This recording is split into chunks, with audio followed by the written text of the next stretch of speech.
Atos dos Apóstolos, capítulo 14. O evangelho é pregado em Icônio, Listra e Derbe. Sucesso e perseguição. A volta a Antioquia. E aconteceu que em Icônio entraram juntos na sinagoga dos judeus e falaram de tal modo que creu uma grande multidão, não só de judeus, mas também de gregos.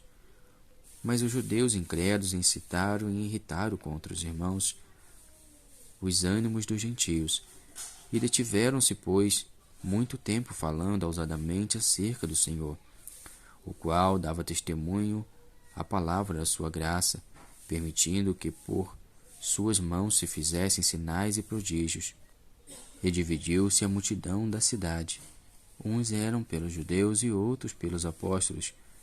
E havendo um motim, tanto dos judeus como dos gentios, com os seus principais, para os insultarem e apedrejarem. Sabendo eles, fugiram para Listra e Derbe, cidades da Licaônia, e para a província circunvizinha, e ali pregavam o evangelho. E estava sentado em Listra certo varão, leso dos pés, coxo desde o seu nascimento, o qual nunca tinha andado. Este ouviu falar Paulo, que fixando nele os olhos e vendo que tinha fé para ser curado, disse em voz alta: Levanta-te direito sobre teus pés. E ele saltou e andou.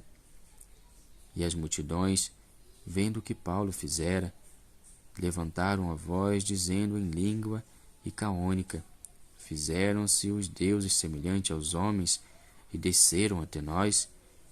E achavam Júpiter a Barnabé e Mercúrio a Paulo, porque este era o que falava. E o sacerdote de Júpiter, cujo templo estava em frente da cidade, trazendo para a entrada da porta touros e grinaldas, queria com a multidão sacrificar-lhes. Ouvindo, porém, isto, os apóstolos Barnabé e Paulo rasgaram as suas vestes e saltaram para o meio da multidão, clamando e dizendo: Varões, por que fazeis essas coisas?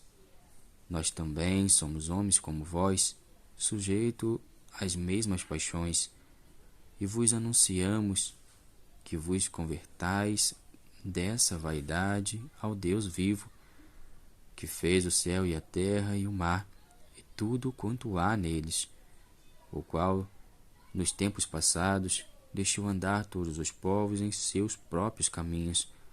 Contudo, não se deixou a si mesmo sem testemunho, beneficiando-vos lá do céu, dando-vos chuvas e tempos frutíferos, enchendo de mantimento e de alegria o vosso coração. Dizendo isto com dificuldade, impediram que as multidões lhes sacrificassem. Sobrevieram, porém, uns judeus de Antioquia e de Icônio, que, tendo convencido a multidão, apedrejaram a Paulo e o arrastaram para fora da cidade, cuidando que estava morto. Mas, rodeando os discípulos, levantou-se e entrou na cidade, e no dia seguinte saiu com Barnabé para Derbe, e tendo anunciado o evangelho naquela cidade e feito muitos discípulos, voltaram para Listra e Icônio e Antioquia, confirmando o ânimo dos discípulos, exortando-os a permanecer na fé, pois que por muitas tribulações nos importa entrar no reino de Deus, e havendo-lhes por comum consentimento eleito anciões em cada igreja, orando com jejuns, os encomendaram ao Senhor, em que haviam crido.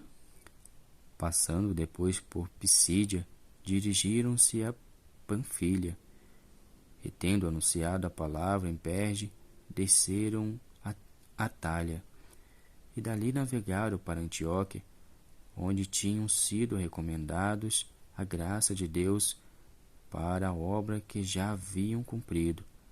E quando chegaram e reuniram a igreja, relataram quão grandes coisas Deus fizera por eles e como abrira aos gentios a porta da fé. E ficaram ali não pouco tempo com os discípulos,